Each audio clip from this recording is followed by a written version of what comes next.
Ladies and gentlemen, here I am with a video to celebrate Mario Day. Wait, what? Mario Day is over? You know what? We still got a few more days to focus on Mario content before March ends anyway, so that's not stopping me to commemorate.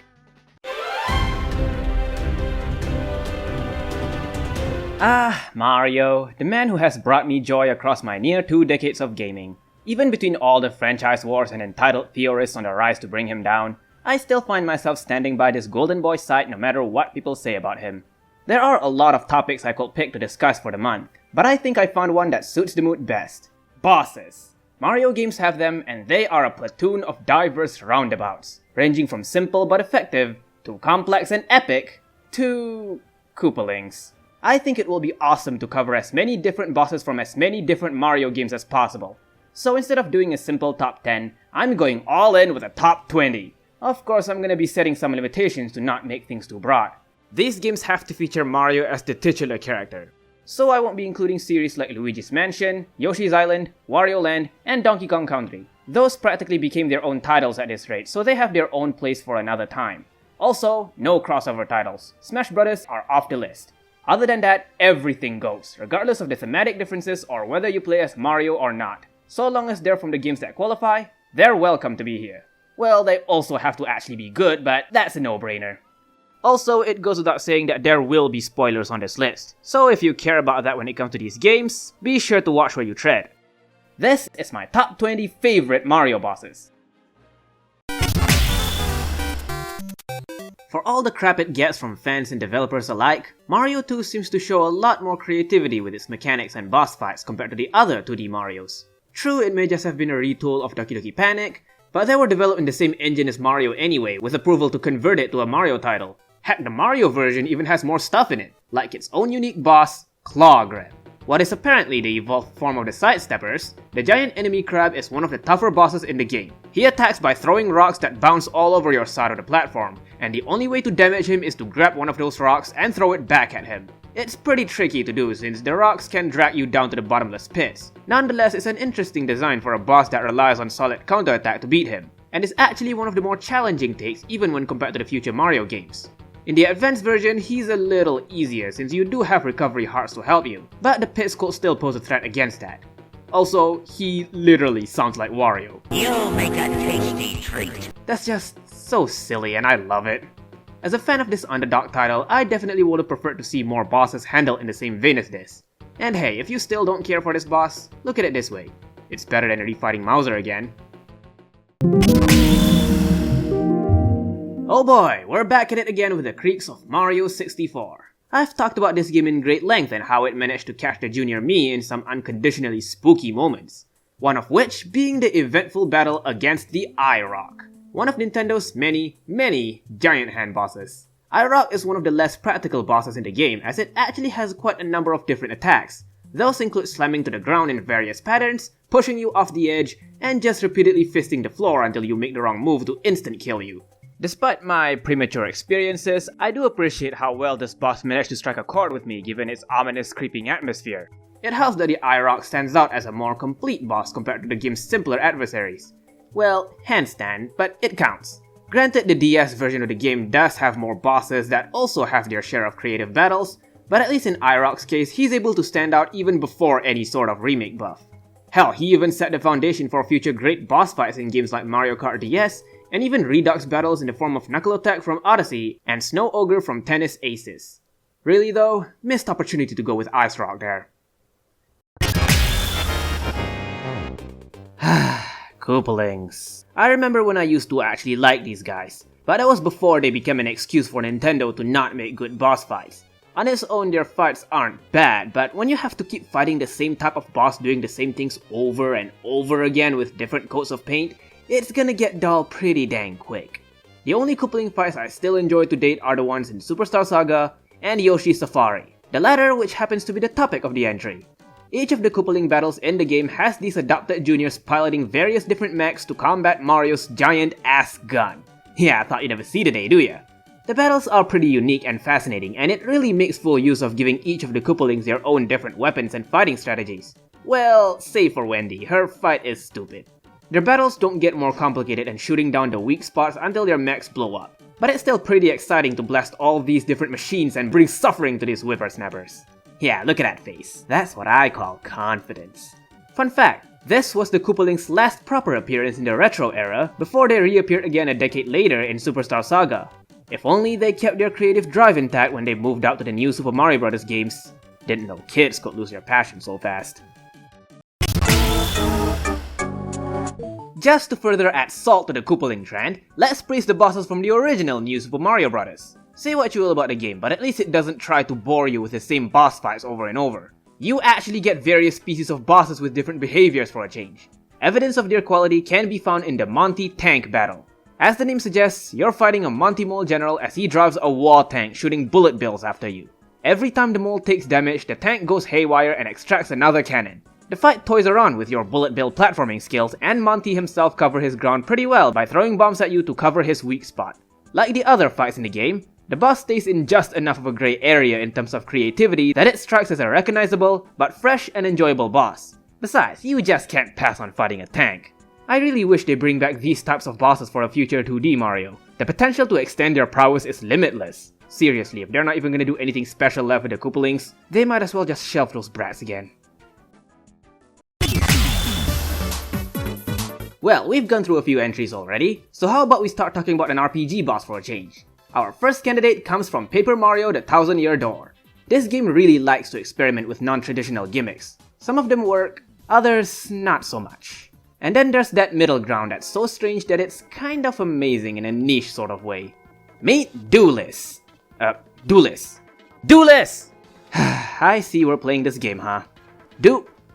This Duplighost fella appears rather mysterious when you first fight him. He doesn't share you his name, you just know he's responsible for cursing Twilight Town and that he has the ability to copy your visage.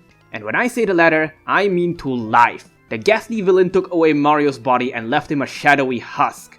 You pretty much can't do a thing to him until you're able to lift his curse by guessing his name, which appears to be... There we go. Duplis, under panic that you lift his curse, retreats to the creepy steeple, where he engages you in battle with your own partners. You have to team up with Vivian to bring him down and take back Mario's identity, finally sending the rapscallious piece of shit flying away. The battle itself isn't anything groundbreaking. Duplis only has a few of your attacks and the partners aren't terribly devastating to deal with. But the sheer audacity the game has to take away the protagonist's identity and have his allies turn against him in a Mario game is so ballsy that you just gotta love it. Goes to show the kinds of stuff you can do when you take advantage of your spin-off cred.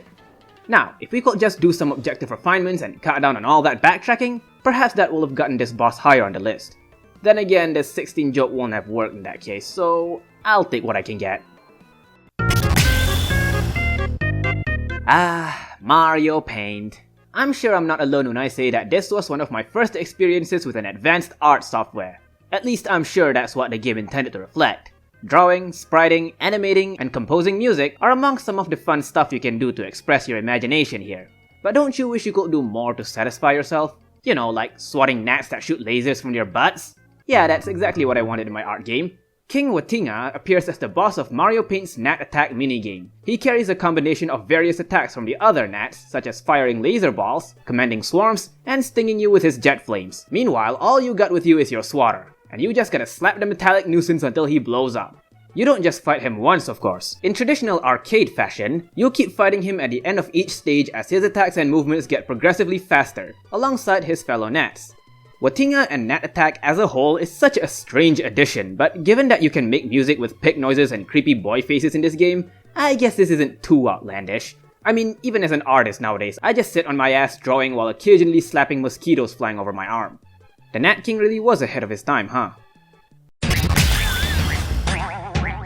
Much like Watinga, I find Mr. L's character has aged hilariously well, particularly with what he reflects nowadays. Once over not getting what he wants, talking soft to the pretty girl, and making double-standard remarks at Mario to compensate for his insecurity. Sounds like the projection of a toxic Luigi fan to me! Hot takes aside, Mr. L makes for an interesting approach to a confrontation against the evil version of Luigi. Fighting him is what you'd expect to see when dueling with the Green Stash himself. He bounces around and occasionally pulls off one of those spring jumps he's so worshipped for. Once you take him down, he calls upon his noble steed, Brobot. The first time you face this handsome shuttle is in a shoot 'em up where he fires lasers and missiles at you, and will even try to vacuum you up. You fight L again later a couple chapters afterwards where he brings out Brobot type L. This time it's a more traditional fight, where Brobot will try to pound you and launch his own mustache as a boomerang. Still, he's not in any shortage of lasers and missiles to fire. The Green Thunder himself sure makes a point over that. Super Paper Mario bosses generally don't pursue difficulty, since nearly every boss in the game can be torn down in seconds. As such, the game really has to thrive on creativity in order for its boss fights to stand out. That's exactly what Mr. L did, and boy was it worthwhile. Venomous son of a gun he may be, but his performance is one to be remembered. Love him or hate him, Bowser Jr. consistently has some of the most diverse boss fights across the games. He could either turn up as a simple mini-boss, or bring out airships, mechs, and even his own personal clown car after you. Even if they're not his, he still makes efficient use of them. Nowhere is this more abundant than with the Boomsday machine. Junior has a surplus of attacks loaded on his machine, such as plasma cannons, cloud-killing vacuum fans, and bars of flame covering the floor. Beating him requires you to use your Cloud Flower and climb your way up to the machine's cockpit to pound it out of service. Once he's taken enough damage, Junior will activate the machine's treadmills and move around the arena. But of course, if you're ballsy, you can take advantage of the Cloud Vacuum and use it to get close to him. It's a pretty epic fight, and probably one of the most underrated in the series. Granted, it is hampered down by the game's general affinity for telling you what to do every single time, but that doesn't subside how engaging and thrilling this battle is. Had the game put this much effort with all the other bosses, instead of the brain-dead messes that it got, Galaxy 2 would have stayed more remarkable beyond just being a bare extension of the first game. Speaking of underrated, fans really don't give Kakaleda enough credit.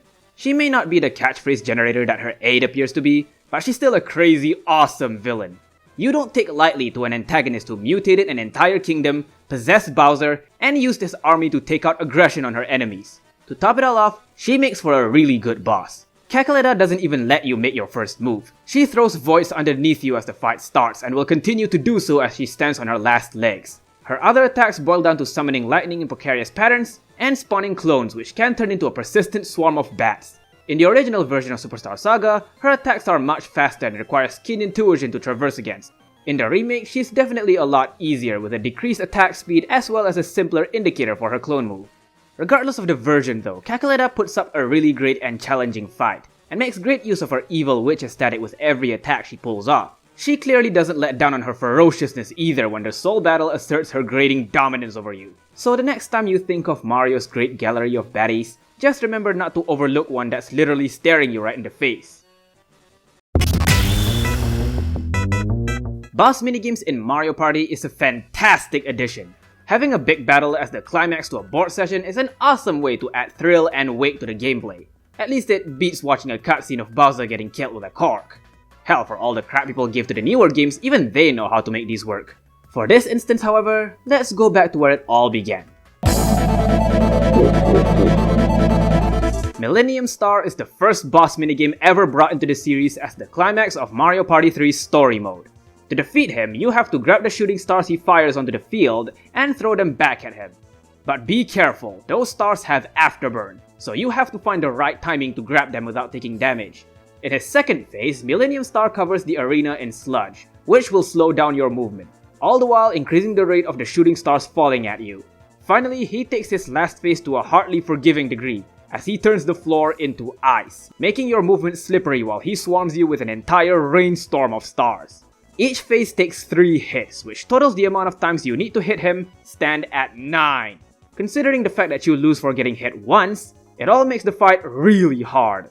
To an extent, it's also a little janky, as grabbing the stars is a tricky move on its own.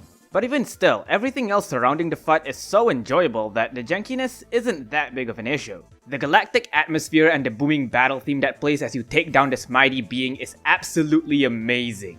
It's a shame that the star himself turned out to not be the real Millennium Star though. Nevertheless, knowing how formidable the fake one is, I don't know if I want to see how badly the real one will kick my ass.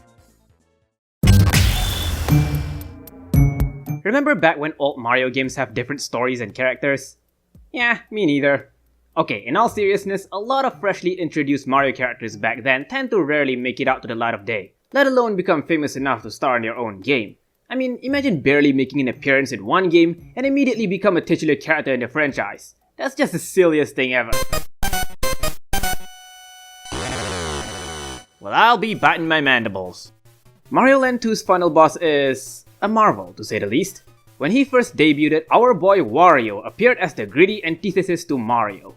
Well, as greedy as being fat and monstrous gets, that is. The battle itself can be pretty scary. Wario moves really fast around the room and causes earthquakes with every jump. You risk getting stunned if you're not airborne and get hit by the lamps moving across the ceiling.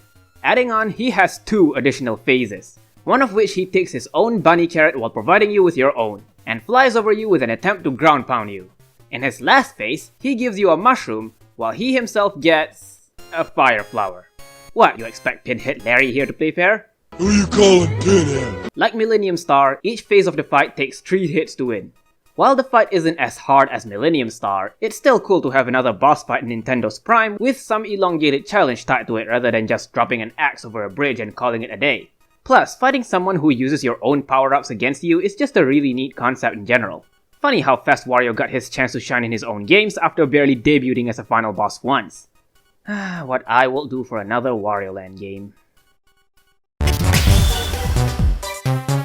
Mario Party DS. Having a Mario Party game on a handheld can be hit or miss. On one hand, there's still opportunities to create new mechanics based on the DS's features. On the other hand, playing with friends is complicated given that you each need your own device and game. Because of that, it thrives on having a good single-player campaign. Fortunately, it pays off with its collection of creative and intense boss minigames. My personal favorite being Kamek's boss minigame, Book Bash. Being the semi-final boss that came after the epicness that is Hexoskeleton, you can tell they really gotta up the ante with this fight.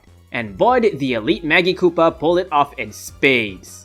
Kamek's Book Bash is a 3D shooter where you fly across a library as a miniature partygoer riding on a magic book, all the while shooting down everything you see with an ink pen. It's pretty much the closest you can get to a good Star Fox game on the DS. Oh! When you get to Kamek himself, you obviously can't expect to damage him with mere ink splotches. Instead, you have to splatter his face until he can't see through his glasses, all the while dodging his barrage of magic spells. Once you blinded him enough, he goes crazy with his magic and generates a giant book stampede until one falls right over his head. Do this enough times and victory is yours.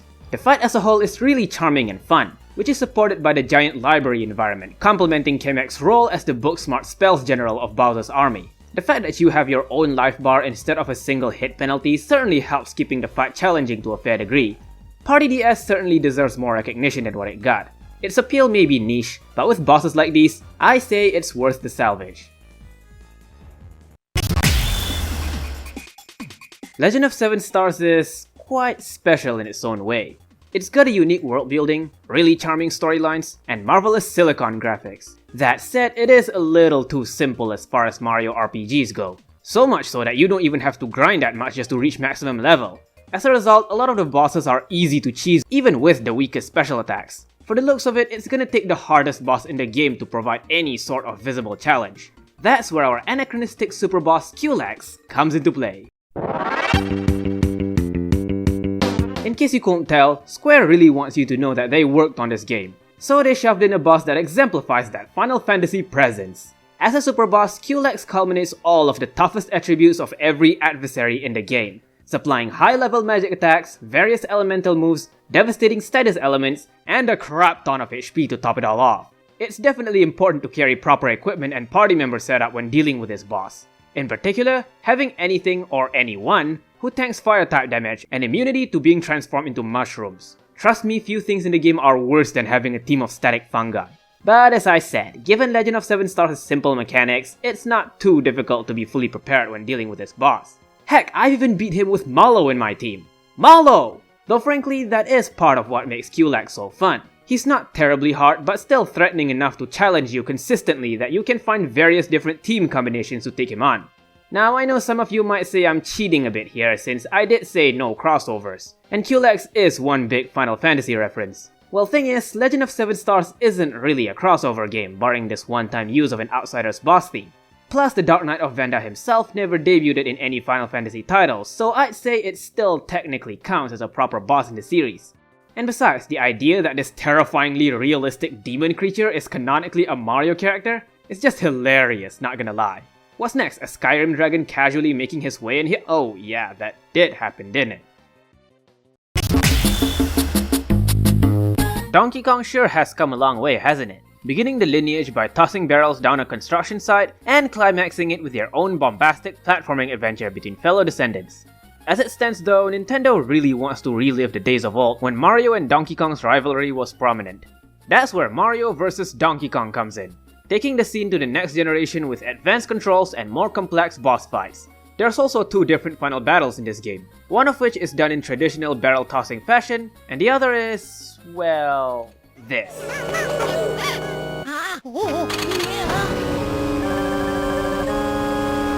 You know, given how rambunctious DK is to go berserk over a bunch of toys, I'm surprised he's smart enough to build and pilot a robot in such a short amount of time. Maybe the mini Marios are cute enough to jolt a few brain cells, who knows? All I know is that the extra final battle against Donkey Kong is probably the best take on the battle between the two biggest names of the Marioverse. Donkey Kong slams and pounds Mario over the building with his mech, causing various debris to fall. Among these debris is an occasional barrel that drops, which you can pick up to throw onto the mech. Each hit sets a mini Mario free and drives DK more aggressive. Once you save every mini Mario, all that is left is to toss one last barrel and break the Mechadong for good. While this fight is shorter than the previous final boss, it still keeps you on your toes given that you die instantly in these fights, and the quick effect from each pound can really do a number on your movements. It's a lot more straight to the point, which, for a glass cannon fight like this, probably makes it more fair. Besides, we get a really heartwarming ending to conclude it with. Mario actually goes up to comfort DK, and gifts him with a mini Mario of his own. It further proves that this Mario and Jumpman are not one and the same. Generational redemption is a fun topic to flesh out, ain't it? As a villain, Antasma is a little underwhelming. A Nightmare Entropist is a super sweet idea for a Mario antagonist, but he didn't really do that much in the story apart from what we mostly see at the start. Granted, not all these new villains have to be big and grand, and Bowser betraying him is actually a pretty good plot twist, but it still feels like there's a lot of untapped potential surrounding the Banshee of Slumbers. That said, his boss fight is magnificent! Antasma is a super creative boss that takes full advantage of the grand scale in Dream Team's battle system.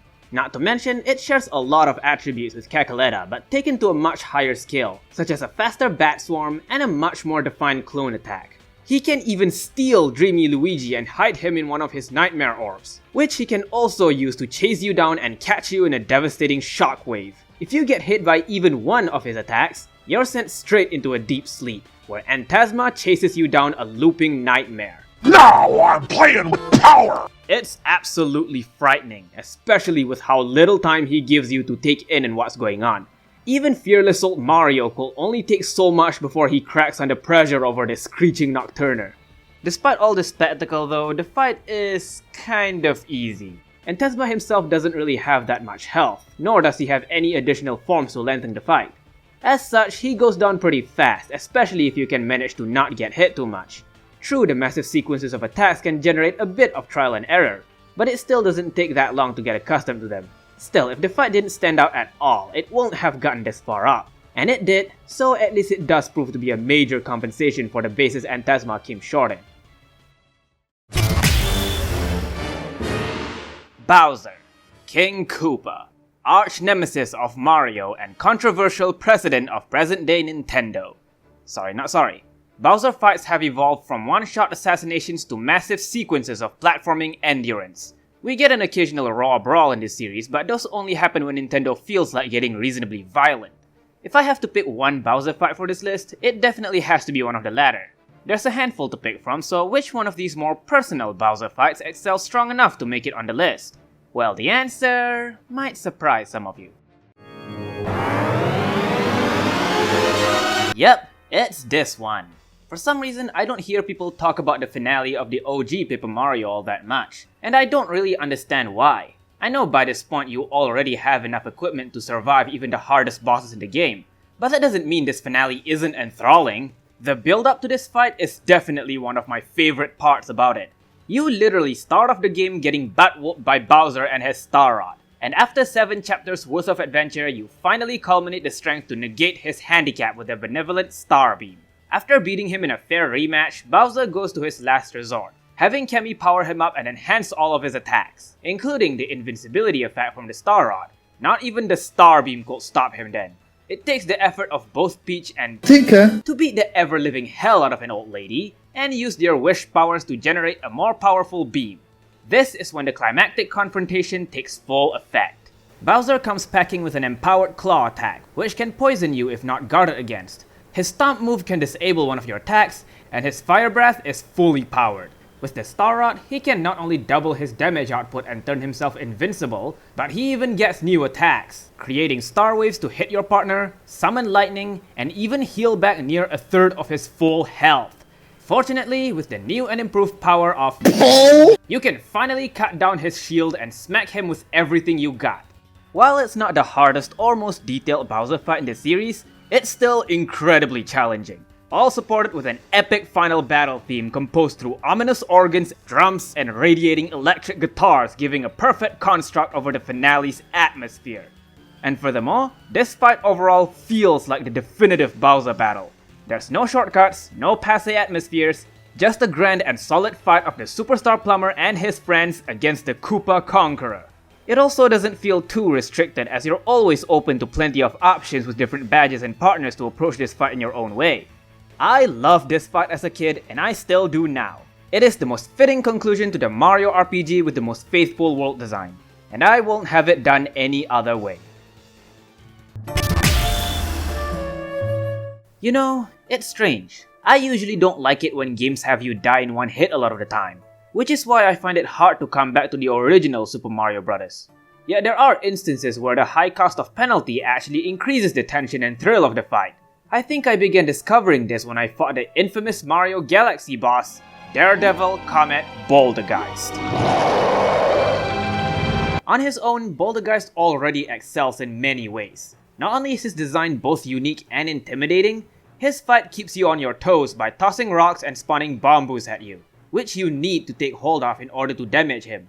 Even after you rattled him out, he's still not done. The stalactite demon spawns a pair of arms to punch you with and even guard him from incoming attacks. Destroy them as much as you want, but if you don't take him out quick, those arms will respawn.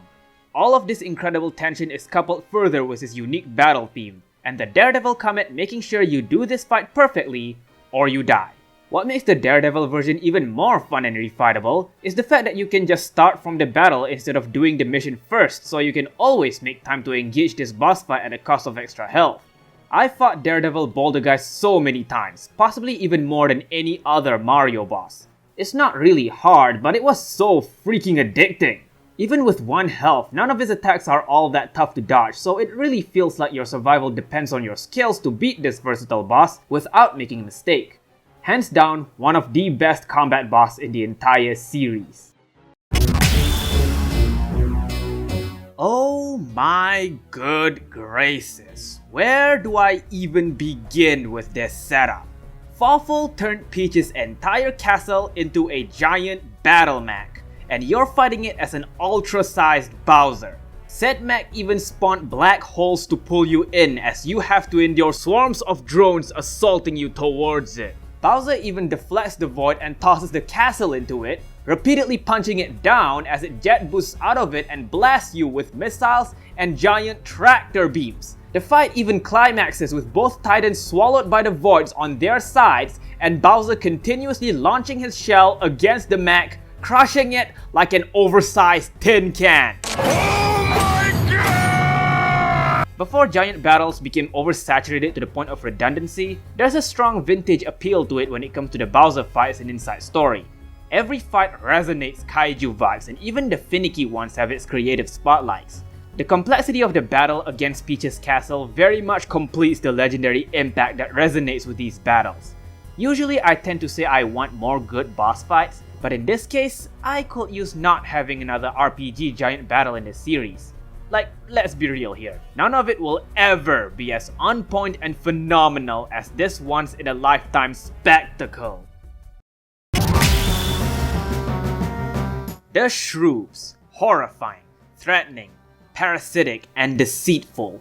Few villains in the series truly compete with the dangers presented by this globally ravenous hive mind. We've seen how organized these invaders can get throughout the game, but the best example of the power presented through their coordination is with the Elder Princess Shrew fight. After you defeated the younger Shrew Princess, it's revealed that the Cobalt Star you've been trying to fix was destroyed by Peach herself. It turned out to be an effort done to imprison the elder sister, and uniting the pieces together again brings about the restoration of the Shroob's true and mighty leader. Right off the bat, the elder princess shows you no mercy. She will attack ruthlessly and you have to perform multiple layers of counterattacks to even stop her barrage. She'll even summon reinforcements and use them as bait for her chomp, heal back health, and fly out to attack you from the background. As her health goes down, she pressures you further by attacking multiple times in one turn. You best make use of the help Peach offers you because bringing the number down on those UFOs is super pivotal. And guess what? All of that was only in the first phase. When the second one rolls in, shit really hits the fan.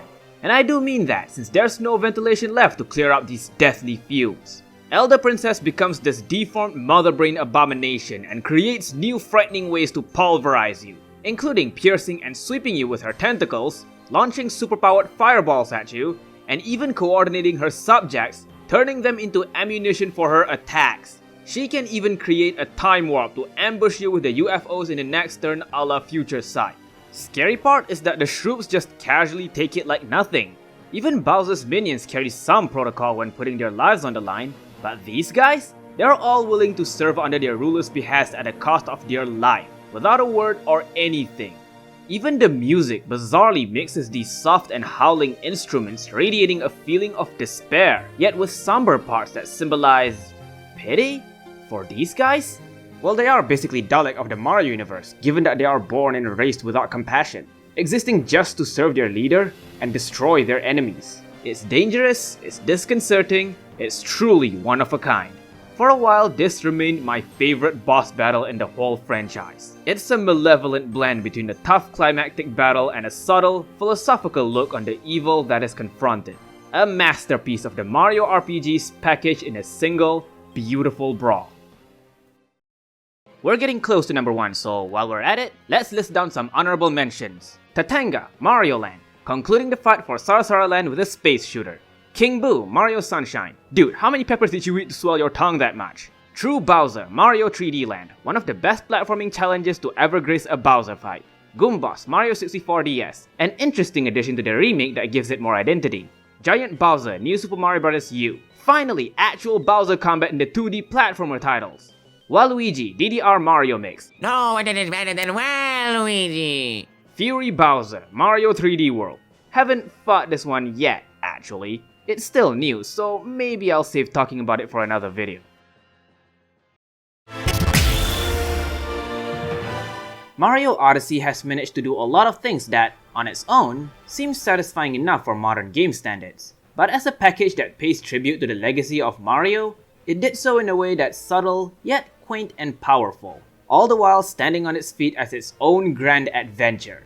I find that Odyssey really begins to show its instant classic flesh when you reach the final battle inside the Honeyloon Ridge. I'll be honest, when I first got here, I'm a little unsure of what to expect. It looks like it's set up as yet another standard final redux of the previous Bowser fights, similar to how the 64 and Galaxy games did it. It's a fun fight with its own exciting twist, sure, but nothing I haven't already seen. Still, I know it won't stop here, that something else is bound to happen later.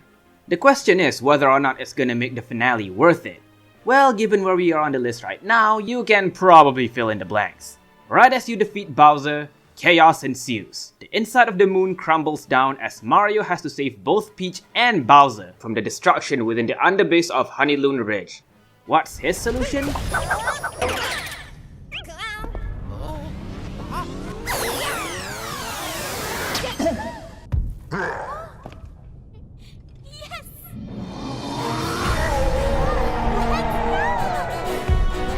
Oh yeah, we are so doing this! With Cappy's help, Mario takes control of Bowser and carries Peach on his shoulder as they make their escape. With Bowser's strength, you get to tear through the walls obstructing your path and break the moon debris falling from above. As you traverse, the platforms fall apart, making the escape urgent as ever. Even the retro sections slowly divide themselves the higher you ascend. Finally, you come across a peculiar wall shaped like the moon rocks. You tear it open and enter the core of the moon. You're carrying Mario, Peach, and Bowser, fighting through the chaos within the imbalanced Lunar Sphere. tearing down every pillar of its core to pave your exit. All the while, the awe-inspiring Break Free Lead the Way plays in the background, cheering for your hope and success. If this doesn't make an incredible finale for you, then I don't know what moonrock you grew up under. Now, Honeyloon Ridge is not a living entity that you fight in combat, but the Mario franchise has been known to qualify special platforming avenues as a boss sequence. So I say it more than counts. Besides, you're still fighting for your life against nature's own satellite crumbling over you. And it works! It really works! I'm not gonna lie guys, this sequence actually made me cry. Not only does it complete my nostalgia, but it's the perfect capstone of a game that beautifully represents all the best parts about Mario and why I came to love this series as much as I do. Staying true to the blood of its formula with its simple and identifiable story, characters and gameplay, all the while taking the risks where it truly matters. This isn't just some cheesy attempt to stand out and be different. Everything about it is really made with care. The pristine design of the moon's core, the hype feeling of hero and villain working together to survive, and the song, while the lyrics are a bit corny, still carries a lot of passion in how it's sung and composed. Everything about it comes together to create an unparalleled finale, making this my favorite boss battle in all of Mario.